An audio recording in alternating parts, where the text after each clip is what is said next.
Hi hello నమస్తే welcome to our channel. ఈ రోజు మనతో పాటు సీనియర్ డైరెక్టర్ గీతా కృష్ణ గారు ఉన్నారు. వారితో మాట్లాడేద్దాం. Hello sir. హాయ్. ఎలా ఉన్నారు sir? Thank you sir, junior NTR fans కి చైతన్య కృష్ణ గారు రీసెంట్ గా వార్నింగ్ ఇవ్వడం జరిగింది. అసలు ఎందుకు ఈ వార్నింగ్ ఇచ్చారు, అసలు ఏంటి ఆ వార్నింగ్ యొక్క ఉద్దేశం ఏంటంటారు? మంద కూడా డబ్బుకోవాలంటే చెప్పుకో అతని గురించి. చైతన్య కృష్ణనే పెద్ద కామెడీ పీస్ అతను. అతనికి ఒకరోజు ₹1 కూడా రాని కలెక్షన్లు, 0 కలెక్షన్ల తోటి రికార్డ్ బ్రేక్ చేశాడు. గిన్నీస్ బుక్ వరల్డ్ రికార్డ్ పెట్టచెప్తుంది. అతను ఈ లేట్ వయసులో పాపం వాళ్ళ అబ్బాయి, పెద్ద అతను కొడుకు అనుకుంటా, బాలకృష్ణ కంటే పెద్ద రామకృష్ణ ఎవరు వాళ్ళ అబ్బాయి. ఇతనికి ఒక 40-50 సంవత్సరాలు వచ్చే వరకు ఎందుకు బయలుకోలేదు మరి. అది రకం కొంచెం కామెడీగా ఉంటాడు అతను పాపం. అతను అమాయకుడో తెలియదు, తెలియనివాడో తెలియదు. వాళ్ళ ఇంట్లోనే ఇంకా వదిలేశారు. అతను కూడా మరి ఒక్క రామారావు గారు మనవడి కింద లెక్క కదా, ఇంకొంచెం ఎర్లీగా మేలుకుని ఉండవలసింది యాక్చువల్గాను. అది కొడాలి నాని వీళ్ళంతా, వల్లభనేని వంశీలంతా వీళ్ళ well wishers, junior NTR well wishers. So వాళ్ళందరూ కూడా అతను పాలిటిక్స్ రానివ్వకుండా సినిమాలు చేసుకోమని చెప్పి నేను కూడా చాలాసార్లు అడ్వైజ్ చేశాను మన ఛానల్స్ ద్వారా అనమాట, ఇంటర్వ్యూస్ ద్వారా. ఎందుకంటే డర్టీ పాలిటిక్స్, చంద్రబాబు నాయుడు వాళ్ళ దాంట్లోకి వెళ్ళకు, ఆ కోపంలోకి వెళ్తే వాడుకు వదిలేస్తారు అని చెప్పేసి అన్నాను. ఇంక్లూడింగ్ బాలకృష్ణ కూడా.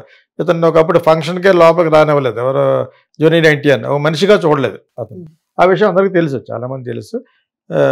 అంచేత ఏ టైప్ నుంచి చూసినా కూడా junior NTR last time campaigning వెళ్ళటమే పెద్ద బూతు.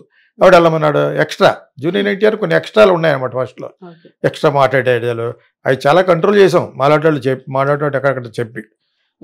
చిరంజీవి ఎవరు తెలియదు నాకు, ఎన్టీఆర్ కంటే ఎవరు తెలియదు ఆ టైప్లో అన్నాడు. 5-6 సినిమాలు దొబ్బినాయి. మళ్ళీ బ్యాక్ వచ్చాడు. బాగా ఎక్స్ట్రాస్ వాడికి, ఎవరికి, జూనియర్ ఎన్టీఆర్కి లెవెల్కి వచ్చాడు. ఇప్పుడు క్షవరం అయితే కానీ ఎవరు రాదంటారు సామెత. బాగా క్షవరం అయింది. ఇప్పుడు చాలా జాగ్రత్తగా ఉంటాడు. అందుకనే మహేష్ బాబు అప్పుడప్పుడు ఎంత కమ్మ ఫీలింగ్ ఉన్నా కూడా చిరంజీవిని పొగుడుతూ ఉంటాడు. ఎందుకు పొగుడుతాడు? బతక నేర్చున్నాడు కృష్ణ గారిలాగా. కృష్ణ గారు అక్కడ కూడా క్యాస్ట్ ఫీల్కి రానిచ్చేవాడు కాదు. సో మనవాడు జూనియర్ ఎన్టీఆర్ని కొంతకాలం ఎక్స్ట్రాలు చేశాడు. అవన్నీ తగ్గిపోయినాయి. ఇప్పుడు ఒక స్టార్ అయిపోయాడు. ఒక 60-70 కోట్లు తీసుకుని, అవసరమైతే 100 కోట్లు కూడా తీసుకునే స్టారు. బాలీవుడ్లో రితిక్ రోషన్ పక్కన చేస్తున్నాడు. అది పెద్ద గొప్ప ఏం కాదు, కానీ అది అతనికే గొప్ప. జూనియర్ ఎన్టీఆర్ చేయడమే అతనికి క్రెడిట్. సో ఆ విధంగా ఒక దాంట్లో మొత్తం చెప్పేస్తాను మీకు, జూనియర్ ఎన్టీఆర్ గురించి తెలియాలి కాబట్టి. ఆ అబ్బాయిది ఏముంది, ఆ అబ్బాయి గురించి 2 నిమిషాల కంటే ఎక్కువ మాట్లాడుకోలేము. ఆ చైతన్య కృష్ణ అన్నది comedy piece of their family. నాకు ఎప్పుడన్నా నవ్వుకోవాలంటే అతను పెట్టామంటే యూట్యూబ్లో, కానీ తప్పది ఇంకొకరిని అలాగా చేయటం అనేది. అన్ని ట్రోల్స్, ఇంకా అతని మీద ఉన్నంత ట్రోల్స్ ఈ మోహన్ బాబు ఫ్యామిలీ కంటే ఎక్కువ ఉంటాయి. మోహన్ బాబు ఫ్యామిలీ, మోహన్ బాబు గురించి వాళ్ళ అబ్బాయి కూడా నెత్తుగా మారుతాడు. పెద్ద అతను శివుడిలో సినిమాలు యాక్ట్ చేస్తున్నాడు. అతను కూడా నెత్తి ఉంటుంది, దానికి తిరగదు అందరికీ. సో వీళ్ళంతా కంటే ఇతను అసలు నవ్వాలో ఏడవాలో కూడా తెలియదు, అంత నవ్వు వచ్చేస్తూ ఉంటుంది. కళ్ళంటా నీళ్లు కార్చి అంత నవ్వు వస్తుంది ఈ చైతన్య కృష్ణ. అది ఏదో అతను ఇప్పుడు సోషల్ మీడియాలో ఉండాలంటే ఏదో చేయాలి. ఏదో తప్పు కానీ, ఏదో ఒక తెంగర వాగుడు కానీ. ఇప్పుడు చంద్రబాబు నాయుడు అబ్బాయి ఎక్కడికి వెళ్ళి పాప తెలుగులో ఏదో తెలుగు మాట్లాడతాడు ఏదో మాట, ఆ పప్పు అని చెప్పేసి ఇంకా అతను ట్రాల్ చేస్తూ ఉంటారు. పోనీ అతను మనం మాట్లాడేటప్పుడు జాగ్రత్తగా అన్ని చదువుకుని మాట్లాడాలి కదా. అది చేసిన తప్ప చేస్తూ ఉంటాడు. అది భాషాపరంగా కొంతకాలం పోయిన తర్వాత బాగా డెవలప్ అయ్యాడు. అతను కొంచెం కూడా ట్రాల్ చేస్తారు. ఆ విధంగా ఇతని మీద విపరీతమైన కామెడీగా చేసిన స్టాల్స్ ఉన్నాయి ఈ చైతన్య కృష్ణ. కానీ నేను అనుకుంటూ ఉంటాను, పాపం ఒక పక్కనేమో బాలకృష్ణ ఒకటే క్లిక్ అయ్యాడు, ఇతను కూడా క్లిక్ అవునేమో కొంతకాలం, ఒక 10-15 ఏళ్ళ కంటే ముందు వచ్చి ఉంటేనే అని చెప్పేసి చీపోయినాడు. ఆ సినిమా ఆడదు, ఒక రోజు కూడా ఆడదని వాళ్ళ ఫాదర్కి అందరికీ తెలుసు. అయినా ఇంట్లో గొడవ పెట్టి ఉంటాడు. నేను ఎన్టీ రామారావు మనవాడినే కదా అని చెప్పి నా మీద కూడా తీయండి అంటే తీసుంటారు. ఓకే, అదే పెద్ద కామెడీ అతనికి. ఇప్పుడు ఈ వయసులోనూ అతని పర్సనాలిటీకి అతను తలుచుకుంటే అన్ని టోల్స్ ఉన్నాయి. సో ఇప్పుడు ఏదో విధంగా మళ్ళీ బజ్లో రావాలి, ఒక్కొక్క సినిమా చేయాలంటే, అతని గురించి మాట్లాడుకోవాలంటే సోషల్ మీడియాలో మాట్లాడుకోవాలి కదా. మరి నువ్వు ఏదైనా మంచిగా చేయాలి, చెడని చేయాలి. నేను ఒకప్పుడు ఒక యాంకర్ అన్నాను, నువ్వు సడన్గా నా దగ్గరికి నేను నీ దగ్గరికి వచ్చి నిన్ను ముద్దు పెట్టేసుకున్నాను, నువ్వు నన్ను గోమే కొట్టావనుకో, అది పెద్ద ట్రెండ్ అయిపోద్ది. సో సోషల్ మీడియాలో సంథింగ్ షుడ్ హ్యాపెన్. సో అంచేత ఆ విధంగా అతను ఏదో జూనియర్ ఎన్టీఆర్ ఫ్యాన్స్ వైఎస్ఆర్సీపీ కలిసి ఇచ్చేస్తున్నారు, వాళ్ళకి ఇదే నా వార్నింగ్. నువ్వు వార్నింగ్ ఇస్తే ఎవరికలే వార్నింగ్, బాలకృష్ణకే గతి లేదు, చంద్రబాబు నాయుడుకే గతి లేదు. నువ్వు వార్నింగ్ ఇస్తే అంత, వార్నింగ్ ఇవ్వకపోతే అంత. అందులో వైఎస్ఆర్సీపీ, అందులో కొడాలి నానికి, అందులో జూనియర్ ఎన్టీఆర్కి ఏదో ఒక బజ్లో రావాలి. దాన్ని ఏదో మన వాళ్ళు గూగుల్ న్యూస్లో వేస్తూ ఉంటారు, ట్రెండ్ అవ్వాలని. ఎవరి కాడిగా ట్రెండ్ అవ్వాలి, యూట్యూబ్ వాళ్ళు ట్రెండ్ అవ్వాలి, ఏదో ఒక టాపిక్ కావాలి. కాబట్టి అది తప్పితే అది నాన్ సెన్స్ పాపం. అది ఏదో అన్నాడు, రేపొద్దున సినిమా చేయాలి, అతను మర్చిపోతారు కదా మరి. జూనియర్ ఎన్టీఆర్ అండ్ వైఎస్ఆర్సీపీ, కొడాలి నాని వీళ్ళందరూ కలిసి మా బాలకృష్ణ బాబాయ్ని, మా చంద్రబాబు నాయుడు అవుతాడు, అతనికి బావ ఏదో అవుతాడు, వాళ్ళు ఏం పీకలేరు, మమ్మల్ని ఏం పీకలేరు అని ఏదో ఇచ్చినట్టున్నాడు. నాకు ఎవరో పంపారు, ఇది కూడా నేను ఇందాక అడుగుతున్నప్పుడు చూశాను. అది ఆ విధంగా అంటే మనకు ట్రెండీగా మాట్లాడుకుందాం. దర్ ఈజ్ నో వాల్యూ యాక్చువల్గా. కానీ మళ్ళాటి వాళ్ళు మరి మీరు ఎవరిని అడిగినప్పుడు మాట్లాడాలి కాబట్టి మాట్లాడుతున్నాం. సోషల్ మీడియాలో what is happening in the society మాట్లాడాలి కాబట్టి I'm talking when you somebody asks. కాబట్టి ఇట్స్ నాట్ వర్త్ యాక్చువల్గాను. అతను కామెడీ పీస్, అతను చూసి పాపం నేను జాలి పడుతూ ఉంటాను. అతను కూడా మరి అల్టిమేట్గా at the end of the day is a grandson of NT Rama Rao కదా. మరి ఆయన మూవీస్ హిట్ కాకపోవడానికి రీజన్ ఏమై ఉంటారు? ఎప్పుడు అతను అసలు లావు అయిపోయాడు, పెద్దోడు అయిపోయాడు. బాలకృష్ణ ఎప్పుడు ఎంటర్ అయ్యాడు? నా బాగా ఫ్రెండ్ బాలకృష్ణ. యాక్చువల్లీ మేము ఇద్దరు కలిసి ఒక సినిమా చేసాం విశ్వనాథ్ గారికి, జననీ జన్మభూమి అని. అప్పుడు బాగా ఫ్రెండ్ అయినా కూడా అతను ఏమైనా తప్పు మాడితే అప్పుడప్పుడు అంటూ ఉంటాను. ఫ్రెండ్లీగా కాదు, కోపంగానే అంటాను. ఎందుకంటే అటువంటి చేయకూడదు. ఒక స్టేజ్కి వెళ్ళిపోయావు, బాగా వీళ్ళందరూ పుట్టలేదు కూడా అప్పటి నుంచి ఫ్రెండ్స్ మీద. కూడా బ్రాహ్మణి కూడా పుట్టలేదు అప్పుడు. సో అయినా కూడా అతను చిన్నపిల్లల మనస్తత్వం అనుకుంటున్నాం. మరి చిన్నపిల్లల మనస్తత్వం ఉన్నప్పుడు చిన్నపిల్లల మనస్తత్వంలా ఉండలేదే.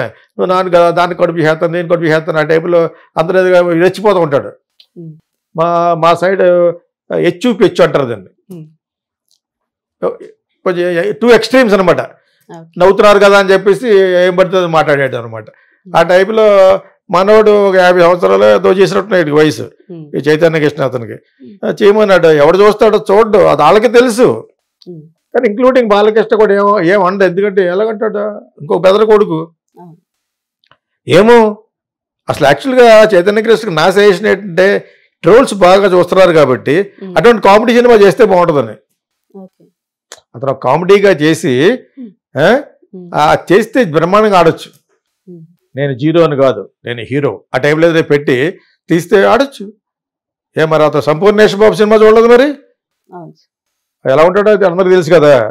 మరి అతను హృదయ కాళీయం అని సినిమా చూశారు, తర్వాత ఇంకో సినిమా చూశారు. అతను కూడా చాలా దరిద్రంగా ఉంటాడా? సో అదేవిధంగా ఇతను కనీసం కొంచెం ముక్కు ముఖం బాగుంటుంది. ఎవడో మన చైతన్య కృష్ణ ఉంటుంది. కాకపోతే అతని మీద ట్రాల్స్ చాలా బాగున్నాయి. అది ఇన్స్పిరేషన్గా తీసుకుని చేయమని అడుగుతున్నాను నేను. I'm trying to give a suggestion to him as a director. అతను చూడగానే నవ్వుతున్నారు. అతను చూడగానే నవ్వే స్టేజ్కి ఎప్పుడు వెళ్ళాడు? ఒక 300-400 కోట్లు సంపాదించిన బ్రహ్మానందం అప్పుడు వెళ్ళాడు. ఫస్ట్ చిన్న సూట్ కేసు వచ్చాడు మా దగ్గరికి, మేము చూసాం. చిరుగుపోయిన సూట్ కేస్తాడు మెడ్రాస్లో. అప్పటి నుంచి తెలిసిన బ్రహ్మానందం నా సినిమాలో చేశాడు, 2-3 సినిమాల్లో. ఎందుకు చెప్తానంటే, ఒక మనిషి నవ్వించగలడు, మనిషిని చూడగానే నవ్వించగలడు అంటే బాగా ఎస్టాబ్లిష్ అయినట్టు కదా లెక్క. రాజబాబు గారిని ఒకప్పుడు వాళ్ళు నవ్వేవారు, పద్మనాభం. సో అదే విధంగా తర్వాత కామెడీగా లైక్ చేసింది ఎవరిని? బ్రహ్మానందాన్ని. అటువంటిది నేను ఒక సినిమాతో నవ్వుతున్నారంటే నువ్వు ఏదో ఎక్కడో జనాల హృదయాలను కొట్టావన్నమాట ఒక కామెడియన్ గాని. అంటే ఆ కామెడీ సినిమా చేస్తే బాగుంటుందని నా ఉద్దేశం. I feel that way. Okay, వీళ్ళంతా ఒకటే ఫ్యామిలీ అయినప్పటికీ కూడా మరి జూనియర్ ఎన్టీఆర్ ఫ్యాన్స్ మీద అలా రియాక్ట్ అవ్వడానికి అంటే మెయిన్ రీజన్ అంటే ఏమంటారు? లైక్ పాపులర్ అవ్వడానికి అనేసి అంటారా, ట్రెండింగ్ లో ఉండడానికి అనేసి అంటారా? ఇదే రీజన్ అయి ఉంటుందంటారా? ఎన్టీఆర్ ని వాళ్ళ ఫ్యామిలీ అని ఇప్పుడు మనం అనుకుంటున్నాం ధైర్యంగా. ఎందుకంటే అతను 500-600 కోట్లు సంపాదించాడు, 100 కోట్లు తీసుకున్నాడు కాబట్టి. అతను క్లిక్ కాకపోతే అతను మన వాళ్ళకి పుట్టినవాడు కాదు, కొంతసేపు ముస్లిం పుట్టినాడు అని కొంచెం, ముస్లిం కాదనుకుంటా ఆవిడ, కన్నడ ఆవిడ. సో వాళ్ళు పుట్టినది అసలు ఇతను అడ్రస్లో ఉండేవాడు కాదు. ఒక 15-20 సంవత్సరాల క్రితం నాకు తెలుసు ఈ అబ్బాయి ముసలి వేషం వేసుకునేది ఎవరో నిర్మల, ఆ నిర్మలమ్మ ఇంటికి అతికి తీసుకుంటా వచ్చాడు.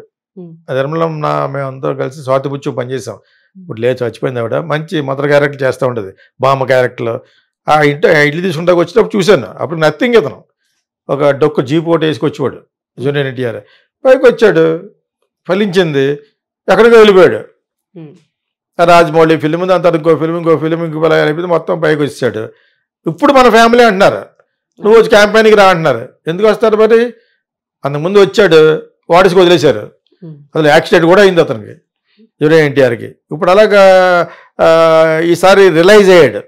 ఓకే. పాలిటిక్స్లో మనల్ని వాడించుకుని కరివేపాకులో పక్కన పడేస్తారు, ఉమ్, దీనికి నేను బలి అవును అని చెప్పేసి ఇతనికి వెల్ విషర్స్ ఉన్నారు వైఎస్ఆర్సీపీలో. కొడాలి నాని, వల్లభనేని వంశీ, అలా చాలామంది ఉన్నారు. మనకు ఇంకా తెలియని పేర్లు ఇంకా చాలా ఉండి ఉంటాయి. ఉమ్, వాళ్ళంతా కూడా అడ్వైజ్ ఇస్తారు.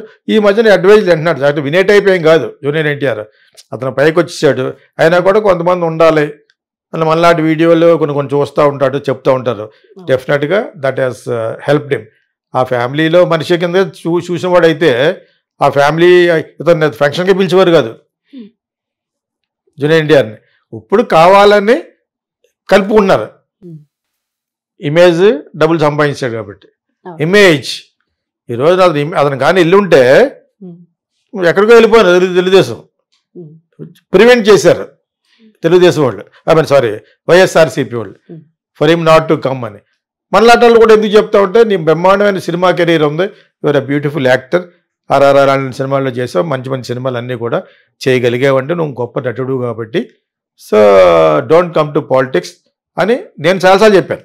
ఓకే. నాకు అంత దగ్గర పరిచయం ఉన్నా లేకపోయినా కుర్రోడి కింద లెక్క కాబట్టి చాలాసార్లు చెప్పాను, for his good. Um, so మన ఫ్యామిలీ అనుకునే అంత ఫ్యామిలీ ఏం కాదు అది. అతని ఫ్యామిలీకి ఎప్పుడు చూడలేదు, ఇప్పుడు చూడరాండి. ఓకే. ఇప్పుడు ఈ రోజు కలిపేసుకున్నారంటే పొలిటికల్ మైలేజ్ కోసం కలుపుకుంటున్నారు అంతే, దట్స్ ఆల్. ఓకే సార్, అసలు చైతన్య కృష్ణ గారు జూనియర్ ఎన్టీఆర్ ఫ్యాన్స్ మీద, వైసీపీ మీద కమెంట్స్ చేయడానికి మెయిన్ రీజన్ ఏమై ఉంటుంది అనేసి చాలా బాగా చెప్పారు sir. Thank you so much sir.